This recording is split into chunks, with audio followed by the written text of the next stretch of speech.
Ya teman, balik lagi sama saya dan di sini saya pakai PC lagi. PC yang ada di sini tipenya AMD dan juga serinya di 8000 series di Ryzen 7 8700G. Apakah ini worth it atau tidak?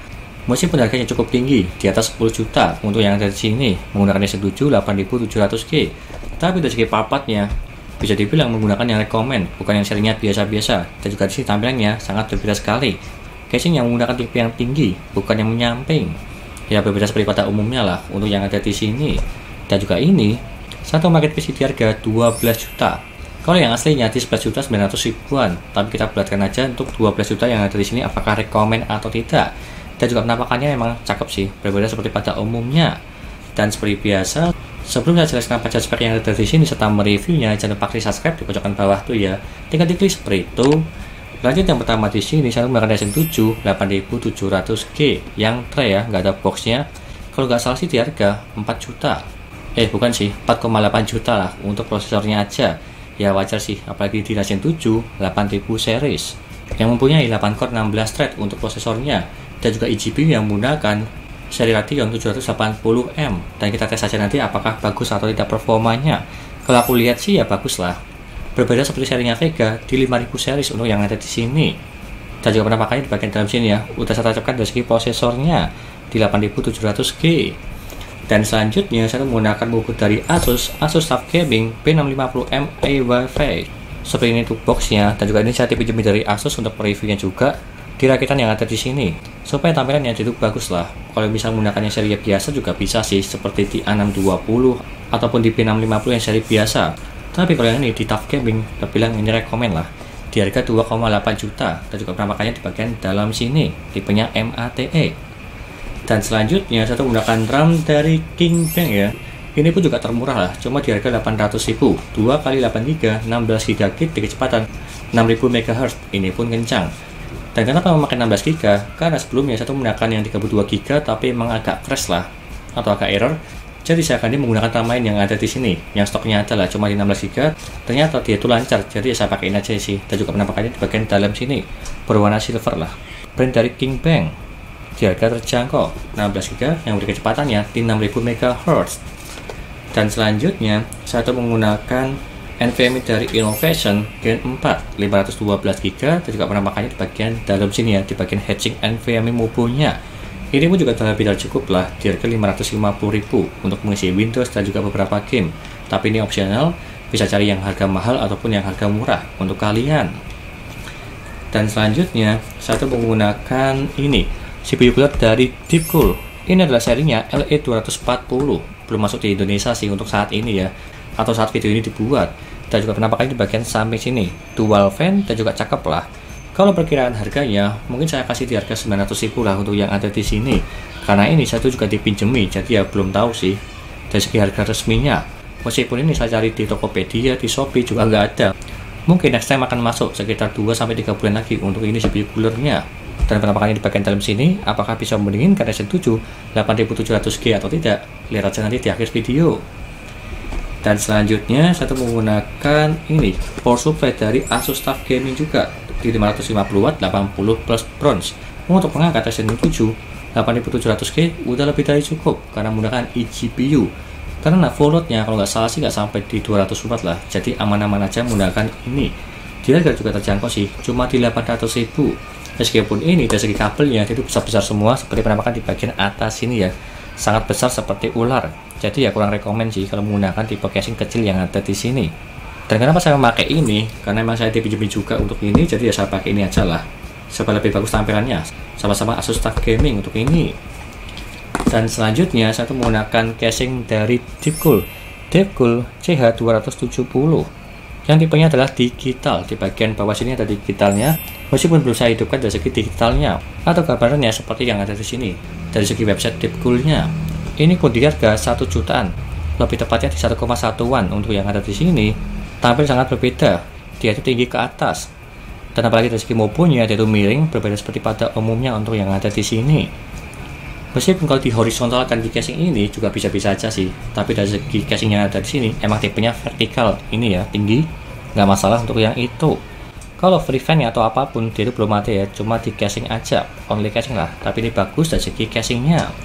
Kurang lebih seperti itu. Dan yang terakhir saya menambahkan fan ada 3 fan dari Segotep, di bagian atas 2, di bagian bawah 1.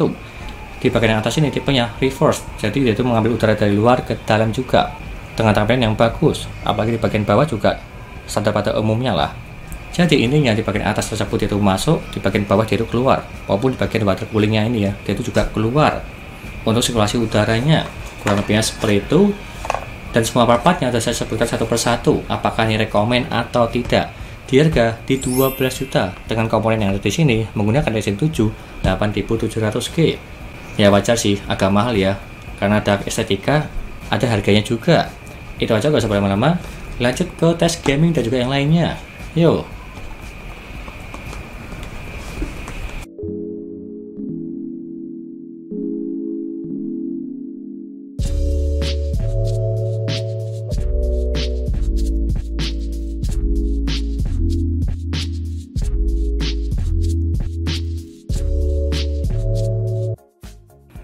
Lalu yang pertama dari segi HW monitor, apakah dia bisa dingin atau tidak menggunakan Deepcool LA240, yang dimana minimalnya mendapatkan di 43 derajat dan juga maksimalnya di 83 derajat. Bisa dibilang ini masih dingin, yang dimana minimalnya cuma diem aja di desktop kita ngapa-ngapain, mentok paling bawah 43 derajat, dan juga maksimalnya ini saya tes di channel bench, dan dia mentok paling tinggi cuma di 80-an kecil. Ini pun bagus. Lanjut ke gaming, yang pertama Valorant. Settingan 1080p dan juga settingan high, dia tuh mendapatkan di 227 fps. Terbilang ini lancar jaya. Ya wajar sih, karena ini gamenya ringan bisa mendapatkan di atas 200-an. Dan apalagi di settingan rata kanan. Lanjut ke GTA 5, settingan 1080p dan juga settingan normal, dia tuh mendapatkan di 103 fps. Ini pun juga aman. Di settingan medium masih mendapatkan di atas 100 fps. Dan kalau misal di settingan high, ini pun juga masih bisa mendapatkan di 60-70 fps. Dan apalagi di game GTA Roleplay juga masih aman lah untuk yang ini. Lanjut ke Tom Clancy Rainbow Six Siege, settingan 1080p dan juga settingan medium, dia tuh mendapatkan di 132 fps. Ini pun juga lancar jaya. Kalau semisal di settingan ultra, ini pun juga masih bisa ya mendapatkan di 60-an fps. Dan tapi lebih amannya di settingan medium ataupun di settingan high, supaya mendapatkan fps di atas 80-an, supaya lebih smooth bermainnya di gamenya Tom Clancy Rainbow Six Siege.